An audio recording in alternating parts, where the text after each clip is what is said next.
আসসালামু আলাইকুম, ওয়েলকাম করে নিচ্ছি আমার আরও একটা সুন্দর বিকেলের ভিডিওতে। বরাবরের মতো আমি অনেক লেট করে ভিডিও আপলোড করি। এই ভিডিওটাও তার ব্যতিক্রম নয়, বেশ কিছুদিন আগের ভিডিও এটা। জব থেকে এসে হঠাৎ করে কেন যেন মনে হলো একটু বাইরে ঘুরতে যাই। সেদিন প্রচণ্ড গরমও ছিল অবশ্য। সো মেরিসের বাবা চলে গেল মেরিসকে নার্সারি থেকে আনতে, আর আমি একে একে ড্রেস বের করে রেডি হতে শুরু করছিলাম। আর আজকে ভেবেছি আমরা সবাই মিলে ইয়েলো কালার পরবো। সো যে বলা সেই কাজ। এদিকে তো মেহেরিস নার্সারি থেকে চলে এসেছে, এসে ওর টি শার্টের স্টিকার উঠাচ্ছে, যেটা ওর খুবই পছন্দের। তো যাই হোক, আমরা ছটপট করে রেডি সেডি হয়ে এখন বেরিয়ে পড়ছি। আর ওই যে বললাম প্রচণ্ড গরম ছিল, সো বাইরে দেখি মানে কি বলবো, মনে হচ্ছে গাটা পুড়ে যাচ্ছে, অথচ কিন্তু বিকেল এটা। তো যাই হোক, আমরা আল্লাহর নামে গাড়িতে উঠলাম। এখনও জানি না আমরা কোথায় যাব। সো ওঠার পরে মেয়েসে বাবাকে বলছিলাম যেদিকে তুই চাই সেদিকে চলো। তো যাই হোক, আমরা কিছুক্ষণ এমনি গাড়িতে ঘোরাঘুরি করে পরে ভাবলাম যেহেতু অনেক টাইম চলে গিয়েছে, সো পরে আমরা ডিসিশন নিয়েছি আমরা বিচের দিকেই যাব। তো এই বিচের দিকে এসে মানে এখানে এসে আমাদের খুবই ভালো লাগে। এত সুন্দর ঠান্ডা বাতাস হচ্ছিল, কি বলবো, মানে অনেক ভালো লেগেছে। অনেক সুন্দর একটা বিকেল কেটেছে আমাদের। আর এই পাথরগুলোতে কেন যেন হাঁটতে খুব ভালো লাগছিল। আর মেহেরিস যেহেতু নার্সারি থেকে এসে রেডি হয়ে বের হয়ে গিয়েছে, সো ও একটু হাংরিও ছিল, তো ওকে পাস্তা খেতে বসিয়ে দিয়েছি। আর আমরা বসে বসে গল্প করছিলাম, ছবি দেখছিলাম, এই আর কি।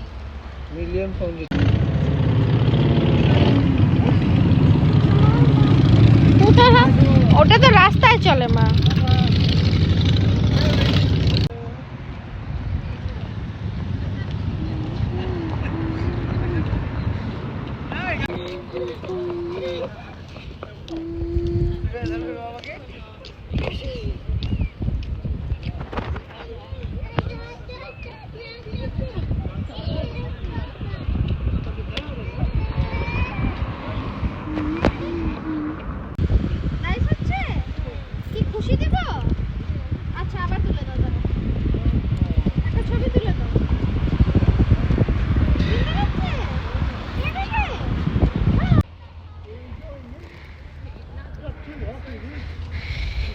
পাপাকে ছবি তুলে দিচ্ছ?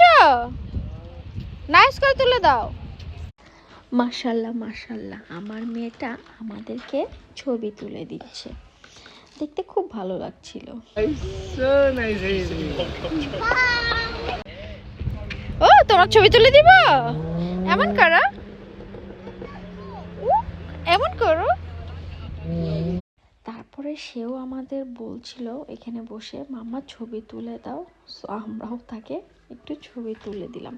তার মুডটা প্রথমের দিকে খারাপ ছিল, বাট আলহামদুলিল্লাহ ওখানে যাওয়ার পরে মুডটা ভালো হয়ে যায়। আর যে বললাম খুব সুন্দর বাতাস হচ্ছিল, এদিকে সানটাও চলে যাচ্ছিল, সূর্যাস্তটা দেখা হয়েছে। মানে ওই দিন বিকেলটা আমাদের আলহামদুলিল্লাহ খুবই ভালো কেটেছে। আমরা দুজন বসে বসে গল্প করছিলাম, বলছিলাম যে আমরা মাঝে মাঝে এখানে চলে আসবো ছটপট করে। আর এই যে দেখেন আমাদের কাপল পিকচার তুলে দিচ্ছে মেহেরিস। আর কোনো টেনশন নেই, আমাদের মেয়ে আমাদের ছবি তুলে দিচ্ছে। এক অন্যরকম বিকেল কেটেছে, আসলে সত্যি খুবই ভালো লেগেছে। কাজে থেকে এসে একটা ক্লান্ত শরীর নিয়েই আসলে রেডি হয়ে বেরিয়ে পড়েছিলাম। তবে সবকিছু মিলে আলহামদুলিল্লাহ। এদিক ঘুরো, এদিক ঘুরো। হ্যাঁ, এবার তুলে দাও, এবার তুলে দাও, এবার ছবি তুলে দাও। এই যে এমন করে তুলে দাও, আমি ঠিক করে দিব। কি কি যে ডিলিটও করে ফেলতেছে আল্লাহই জানে। দাঁড়াও বের করে দেই। এই নাও, এই নাও, নাও তাতে ছবি তুলে দাও মাম্মা। এই আসো আসো আসো, দেখো ছবি তুলে দিচ্ছি। একটু পিছনে যাও। হ্যাঁ এবার তাকাও আমার দিকে তাকাও। এইখানে আসো, এখানে আসো, এখানে আসো। ও দুইটা দিয়ে দেখা যাচ্ছে তো, দেখেছো? So nice. কে ছবি তুলছে? তারপর আর কি আমরা সবাই মিলে অনেক মজা করলাম, আমরা 3 জন আর কি। তারপরে অনেকক্ষণ আমরা বসেছিলাম সমুদ্রের পাড়ে, একদম অন্ধকার হওয়া পর্যন্ত বলা যায় আর কি। আসলে দিন শেষে ফ্যামিলির সাথে এই ছোট্ট ছোট্ট আনন্দের মুহূর্তটুকুগুলো আরও আনন্দ দেয়, আরও সামনে এগিয়ে যাওয়ার প্রেরণা যোগায়। আলহামদুলিল্লাহ, আমাদের জন্য সবাই অনেক অনেক দোয়া করবেন। আমি যেন এই দূর দেশে আমি আমার স্বামী সন্তানকে নিয়ে সব কিছু ব্যালেন্স করে যেন চলতে পারি। আর মেহেরিস ওই যে অন্য একদিন যে বিচে নেমেছিল, সো আজকেও সে নামতে চাচ্ছিল। তারপরে তাকে জোর করে আমরা গাড়িতে উঠাই। অবশেষে আমরা মজা করতে করতে গল্প করতে করতে বাসার দিকে ফিরি। আর এই যে টুকটাক যে ছবি তুলেছি সেই ছবিগুলোই ভিডিওর লাস্টে অ্যাড করে দিলাম। তবে আমাদের কোনো 3 জনের একসাথে কোনো পিকচার নাই, সব সিঙ্গেল, বা মেরিসের সাথে আমি, বা মেরিসের সাথে মেরিসের বাবা। তো এইভাবেই আমাদের সুন্দর একটা বিকেল কেটে গেল।